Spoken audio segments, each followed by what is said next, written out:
दादी इंदिरा वासवाणी, ठीकु आहे। जी, हा हा हा हाणे इंदिरा वासवाणी जेका आहे, उन्हनि जा जेके उन्हनि जा 4 मजमू शाया थियल आहिनि, 4 मजमू, वधीक न, कलेक्शंस, 4 कलेक्शंस।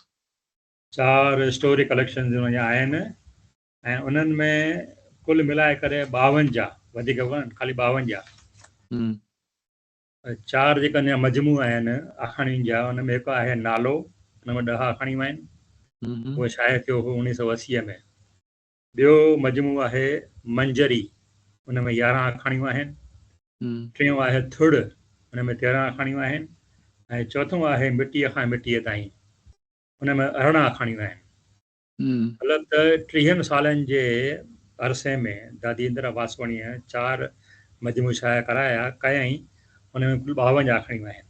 ऐं 52। मोस्टली जेके आहिनि उहे सभु आखाणियूं औरतुनि जे बारे में आहिनि, छाकाणि जेका औरत आहे, औरत खे बराबरि सम्झंदी आहे, त उन जेके इमोशन्स आहिनि, जेके उनजा जज़्बात आहिनि, औरत जा जेके रिलेशन आहिनि माण्हुनि सां, ॿियनि फैमिली रिलेशन थिया, सोशल रिलेशन थिया, उन जे बारे में लिखियो अथऊं।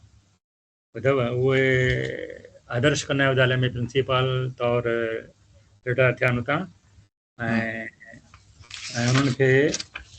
उन्हनि खे गौरव पुरस्कार मिलियल आहे 2004 में गुजरात सरकार जो।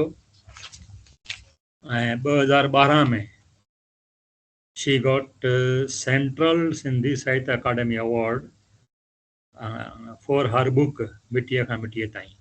हा, त हाणे हिन मां जेको आइडिया अचे थो मूंखे, ऐं मां फॉर्चुनेट आहियां जो मूंखे मौक़ो मिलियो उन्हनि सां गॾिजण जो, टिनी सां एक्चुअली, हरीश वासवाणी, इंदिरा वासवाणी ऐं शेफाली सां बि हिकु ॿ दफ़ो।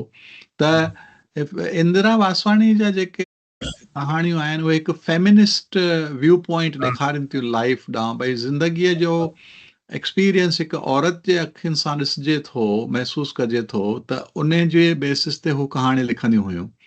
ऐं उन जे किताबनि जा कलेक्शन जा नाला बि तमामु बहितरीनु आहिनि। थुड़ मीन्स वण जो स्टेम। हुनजी पहिरीं आखाणी हुई खीयो, नालो आहे हिकिड़ो खीयो।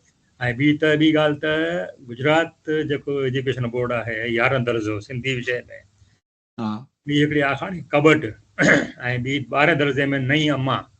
हिन ॿिनि आखाणियुनि खे हुन में मतिलबु रखियो वियो आहे सिलेबस में।